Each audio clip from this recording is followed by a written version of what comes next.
非洲二哥大战平头哥，涛刚的遇到不要命的，还能保住自己的地位吗？在非洲大草原上，有这样一群动物，看起来其貌不扬，毫无杀伤力，实则战斗力爆表，令其他动物闻风丧胆，性情狡猾多变，手段卑劣，就算草原之王狮子，也惨遭他们的毒手。这时大家应该猜到，就是斑鬣狗。凭借下三滥的掏肝之术，在草原上为所欲为，令其他动物避之不及。然而还有一种动物蜜獾，它的准则就是生死看淡，不服就干，没有它怕的。一个强势，一个猥琐，斑鬣狗和蜜獾相遇，谁会是最后的赢家呢？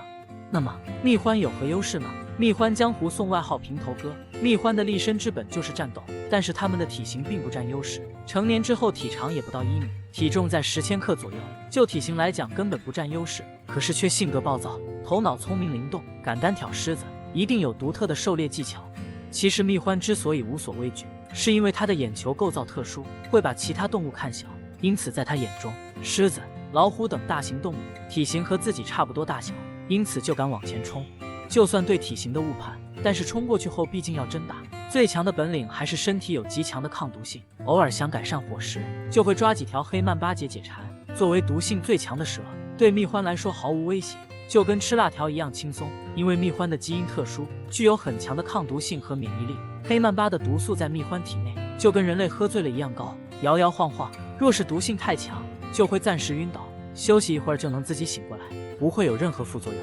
并且它的食材来源丰富，小到蚂蚁，大到尼罗鳄都已经纳入它的食谱，这就保证了它什么时候都能找到自己的食物。蜜獾的捕食效率极高，可以一边捕猎一边吃，而且皮糙肉厚不怕疼，还会挖洞藏身，因此一般动物逮不住它。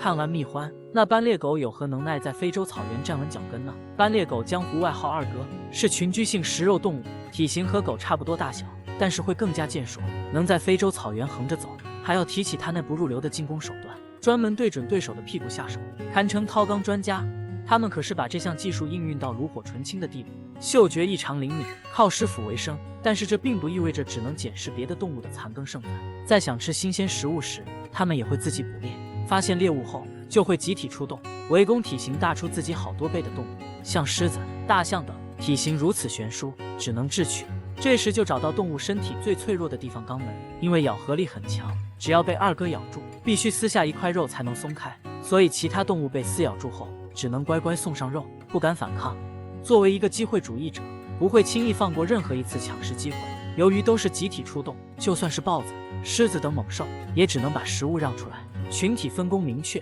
雌性在家照看幼崽和看地盘，雄性出去寻找食物，这样就使得他们的队伍越来越大，成为草原上一支不可忽视的力量。那平头哥蜜獾和二哥斑鬣狗打起来，谁会更加厉害呢？要是1对1对打，平头哥应该更厉害一些。作为独居动物的优势会更加明显，皮糙肉厚抗揍，也不容易受伤，而且咬合力强，狩猎技能高，天性好斗。而斑鬣狗一直习惯群体狩猎，只能负责好某一小部分，没有应对全局的能力。有统计数据，斑鬣狗单独捕食成功率在20%以下，因此不依靠群体，斑鬣狗别说和蜜獾斗了，在非洲草原存活下来都是个问题。因此就单打独斗而言，斑鬣狗不是蜜獾的对手。但是大家可别忘记，人家斑鬣狗就是以群居安身立命的，不会单独和蜜獾打斗。要是双方真的打起来，也只会出现一种情况，就是斑鬣狗群殴蜜獾，此时蜜獾在好斗，格斗技巧在高超，遇到群起而攻的斑鬣狗也使不出劲来，真的会乱棍打死老师傅的。